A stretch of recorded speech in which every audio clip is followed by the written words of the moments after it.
ನಮೋ ಹನುಮತೆ ನಮಃ. ದುರ್ದಂಡಿ ಹೇಳ್ತಿದ್ದಾಳೆ,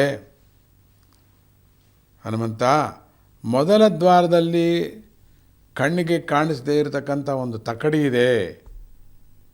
ಶತ್ರುಗಳು ಯಾರಾದರೂ ಕೂಡ ಪ್ರವೇಶ ಮಾಡಿದರೆ ಆ ತಕ್ಕಡಿ ಒಂದು ಕಡೆ ವಾಲ್ತದೆ.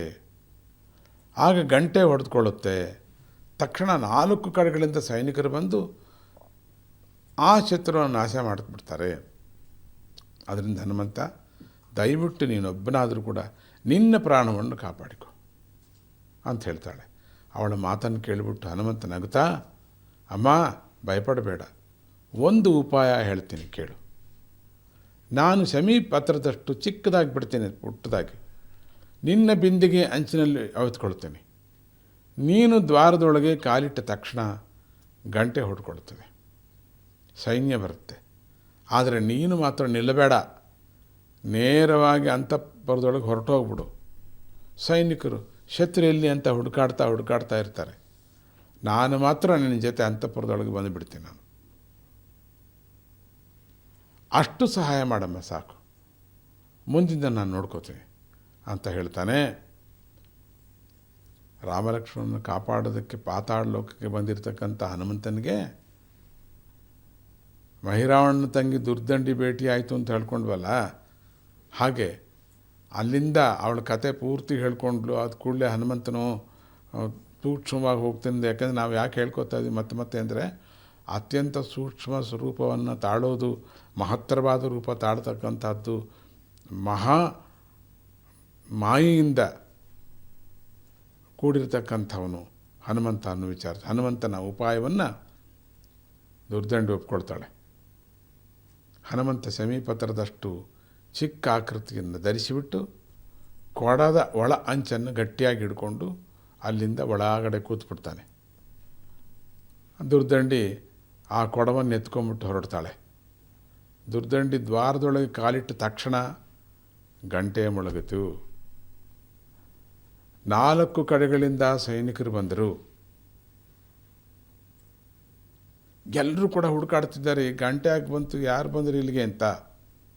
ಎದುರಿಗೆ ರಾಜ ಸಹೋದರಿಯನ್ನು ಕೂಡ ನೋಡಿಬಿಟ್ಟು ಪಕ್ಕಕ್ಕೆ ಹೊರಟೋಗ್ಬಿಟ್ರು. ಎಲ್ಲಿ ಯಾರು ರಾಜ ಸಹೋದರಿ ಮಾತಾ ಇರೋದು? ನಮ್ಮ ಮಹಾರಾಜರ ತಂಗಿ. ಆದರೆ ಏನಿದು, ಯಾರು ಬಂದರು, ಯಾರು ಬರಲೇಬಲ್ಲ ಅಂದ್ಬಿಟ್ಟು ಎಲ್ಲ ಹೊಟ್ಟೋದ್ರು. ದುರ್ದಂಡಿ ಒಳಗೊಳಗೆ ಹೆದರ್ತಾ ಇದ್ಲು. ಮುಂದಕ್ಕೆ ಹೋಗ್ತಾಳೆ, ಏನಾಗುತ್ತೋ ಅಂತ. ಅವಳು ಸ್ವಲ್ಪ ದೂರ ಮುಂದೆ ಹೋದ ಮೇಲೆ ಹನುಮಂತ ಒಂದು ಅನುಕೂಲಕರವಾದ ಸ್ಥಳವನ್ನು ನೋಡಿ ಮೆಲ್ಲಗೆ ಕೊಡದೊಳಗಿಂದ ಹೊರಗೆ ಹಾರಿ ತನ್ನ ಆಕಾರವನ್ನು ಹಿಗ್ಗಿಸ್ಕೊಂಡ. ವಾನರರೊಬ್ಬ ಅಂತಃಪುರದಲ್ಲಿ ಕಾಣಿಸ್ಕೊಂಡಿದ್ದ ನೋಡಿಬಿಟ್ಟು ರಾಕ್ಷಸ ವೀರರಿಗೆ ಆಕಾಶ ಕಳಚಿ ಬಿದ್ದಂತಾಗ್ಬಿಡುತ್ತೆ.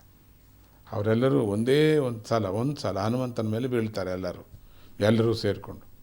ಆದರೆ ಹನುಮಂತ ಕೆಲವೇ ಕ್ಷಣಗಳಲ್ಲಿ ಅವ್ರನ್ನೆಲ್ಲ ಧೂಳಿಪಟ ಮಾಡ್ತಾನೆ. ಇನ್ನೇನು ನಿರಾತಂಕವಾಗಿ ಮುಂದಕ್ಕೆ ಹೆಜ್ಜೆ ಹಾಕೋಣ ಅಂದ್ಕೊಳ್ಳುವಷ್ಟರೊಳಗಾಗಿ ಮತ್ಸ್ಯವಲ್ಲಭ ಅಂತಕ್ಕಂಥ ವಾನರವೀರನೊಬ್ಬ ಸಿಡಿಲಿನಂತೆ ಬಂದು ಎರಗ್ತಾನೆ. ಇದು ಎಲ್ಲಿಂದ ಬಂದ ಇವನು? ಅದು ವಾನರವೀರ. ಅವನು ನೋಡೋದಕ್ಕೆ ಡಿಟೋ ಹನುಮಂತನ ರೀತಿಯೇ ಇರ್ತಾನೆ. ಇದೆಂಥದ್ದು? ಹನುಮಂತನಾಗೇ ಇದ್ದಾನೆ. ಏನು ಇನ್ನೊಂದು ಹನುಮಂತನಿಗೆ ಆಶ್ಚರ್ಯ ಆಗಿಬಿಟ್ಟಿದೆ. ಈ ಹನುಮಂತನೇ ಮಾಯ ಮಾಡಿದ್ರೆ ಅವನಿಗೆಂಥದ್ದು ಇನ್ನೊಬ್ಬರು ಮಾಯ ಮಾಡ್ತಾ ಕೂತಿದ್ದಾರೆ. ಏನಪ್ಪ ನನ್ನ ರೂಪನ? ಏನು ಕನ್ನಡಿಲೇನಾದ್ರು ನೋಡ್ಕೋತಾ ಕೂತಿದ್ದೇನೆ ನನ್ನ ಮೂತಿನ? ಅಥವಾ ಒಳಗೆ ಬಂದಿದ್ದರಿಂದ ರಾತ್ರಿ ನಿದ್ರೆ ಕೆಟ್ಟಿದ್ರೆ ನನಗೆ ಎರಡೆರಡು ಕಾಣ್ತಾ ಇದ್ದಾರ ಅಂದ್ಕೊಂಡ್ಬಿಡ್ತಾನೆ. ಈ ರಾಕ್ಷಸ ಲೋಕದಲ್ಲಿ ತನ್ನನ್ನೇ ಹೋಲುವಂತೆ ಇದ್ದ ಆ ವಾನರವೀರನ್ನು ನೋಡಿಬಿಟ್ಟು ಹನುಮಂತನಿಗೆ ಆಶ್ಚರ್ಯ ಆಗಿಬಿಟ್ಟು ಕೂಕೋತಾನೆ. ಆ ಯುವಕ ಒಂದು ಬಲವಾದ ಹೊಡೆತ ಕೊಟ್ಟ ಒಂದು ಹನುಮಂತನಿಗೆ. ಆ ಹೊಡೆತವನ್ನು ತಡ್ಕೊಳ್ಳತಕ್ಕಂಥ ಸ್ವಲ್ಪ ಕಷ್ಟ ಆಗಿಬಿಡ್ತು. ಇಬ್ಬರೂ ಸ್ವಲ್ಪ ಹೊತ್ತು ಹೊಡೆದಾಡ್ತಾರೆ, ಒಬ್ರಿಗೊಬ್ರು ಹೊಡ್ಕೋತಾರೆ ಬಾಲದಿಂದ. ಇವನಿಗೆ ಅವನಿಗೆ ಹೊಡ್ಕೋತಾರೆ. ಇಬ್ಬರು ಕೂಡ ಗೋಡೆಗೆ ಹೊರಕೊಳ್ತಾರೆ, ಹೊಡೆದಾಡಿ ಸುಸ್ತಾಗಿಬಿಟ್ಟು. ಹನುಮಂತನೇ ಮೊದಲು ಚೇತರಿಸ್ಕೊಳ್ತಾನೆ.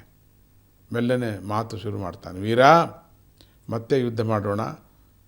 ಅದು ಹಾಗಿರಲಿ, ನೀನು ವಾನರ ಅಲ್ವೇ? ನೀನು ಪಾತಾಳ ಲೋಕದಲ್ಲಿ ಹೇಗೆ ಬಂದೆ? ನೀನು ವಾನರನಲ್ಲ ಆಗಿರ್ತಕ್ಕಂಥವು, ನೀನು ಯಾಕೆ ಹೀಗೆ ಬಂದಿದೆ ನೀನು ಅಂತ ಕೇಳ್ತಾನೆ.